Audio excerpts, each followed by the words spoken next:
नाशिक विधान परिषदेतील बंडखोर गोकुळ गीतेंची मनधरणी सुरूच। गोकुळ गीते आज उपमुख्यमंत्री एकनाथ शिंदेंची घेणार भेट। शिवसेनेच्या नरेंद्र दराडेंना पाठिंबा न देण्यावरती गीते ठाम।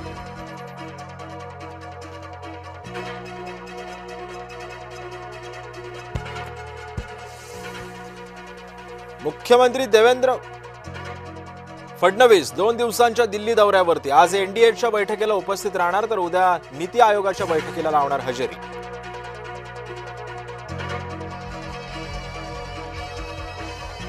विधान परिषद निवडणूक रणनीतीसाठी शिवसेनेची बैठक। शिंदेंच्या नंदनवन निवासस्थानी आज मंथन।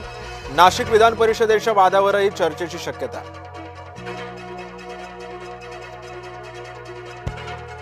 भरत गोगावले रायगडचे पालकमंत्री व्हावेत। मंत्री उदय सामंतांकडून इच्छा व्यक्त, तर पालकमंत्री मुख्यमंत्री आणि उपमुख्यमंत्री ठरवतील। राष्ट्रवादीचे प्रदेशाध्यक्ष तटकरे यांचं वक्तव्य। शरद पवारांच्या राष्ट्रवादी काँग्रेसचा 27वा वर्धापन दिन मुंबईमध्ये साजरा होणार। षण्मुखानंद सभागृहात शरद पवार करणार मार्गदर्शन।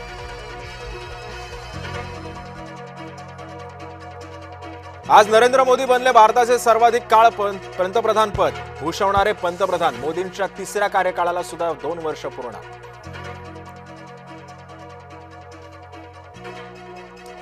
मोदींच्या काळात रुपया 100 पार करण्याच्या मार्गावरती। पाकिस्तान युद्ध थांबवण्याचा प्रयत्न करतोय। भारत कुठेच नाही, माजी मुख्यमंत्री पृथ्वीराज चव्हाणांचा हल्लाबोल। लातूरमधील घटनेची मुख्यमंत्री फडणवीसांकडून दखल। त्या शेतकऱ्याला फडणवीसांनी गोशाळेतून बैल उपलब्ध करून दिला। बैल नसल्यानं शेतकऱ्यानं नाईलाजास्तव पत्नीलाच नांगराला झुंपलं होतं।